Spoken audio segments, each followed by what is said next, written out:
តើបកាយជាអ្វីតាំងពីការកកើតនៃមនុស្សអស់រយៈពេលរាប់ម៉ឺនឆ្នាំមុនមកទីសភាពមួយដែលយើងមិនអាចរំលងបានគឺទីសភាពនៃផ្កាយ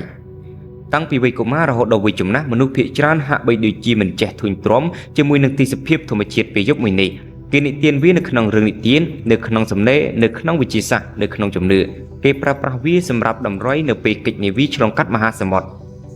ហើយអ្វីបានជាពន្លឺភ្លើងដ៏តូចនៅលើមេឃមួយនេះមានសារៈសំខាន់សម្រាប់ចំណីអារម្មណ៍និងចំណេះដឹងរបស់មនុស្សម្នាក់តើអ្វីទៅជាផ្កាយ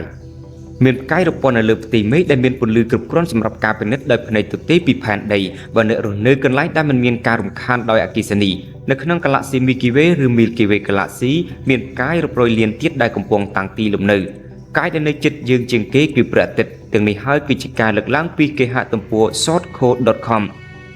បន្ទាប់ពីព្រះអាទិត្យផ្កាយដែលនៅជិតយើងជាងគេគឺ Proxima Centauri ដែលមានចម្ងាយ 4.2 ឆ្នាំពន្លឺពីផែនដីនេះជាចម្ងាយមួយយ៉ាងមហាសាលសម្រាប់មនុស្សទៅហើយតែវាមិនមែនជាចម្ងាយមួយមហាសាលសម្រាប់លំហអាកាសនោះទេផ្កាយដែលមានច្រើនប្រភេទណាស់ជាមួយនឹងទំហំពន្លឺនិងរូបធាតុផ្សំ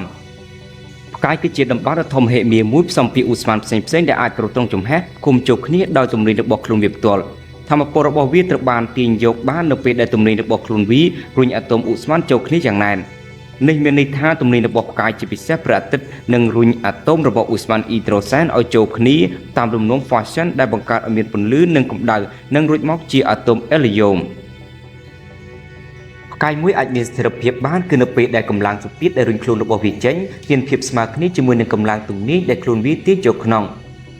ជីវិតពួកវាផ្កាយអាចផ្លាស់ប្ដូរទម្រង់របស់ខ្លួនទៅតាមពេលវេលានិងធម្មពលដែលបានប្រើប្រាស់នឹងនៅសេសសល់អ្នកវិទ្យាសាស្ត្របានសិក្សាថាព្រះអាទិត្យអាចមានជីវិតប្រមាណជា4ទៅ5000លានឆ្នាំខាងមុខទៀត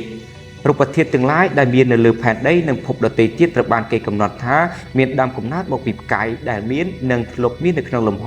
ដែលមនុស្សយើងមិនអាចស្រមៃពីទំហំវាបាន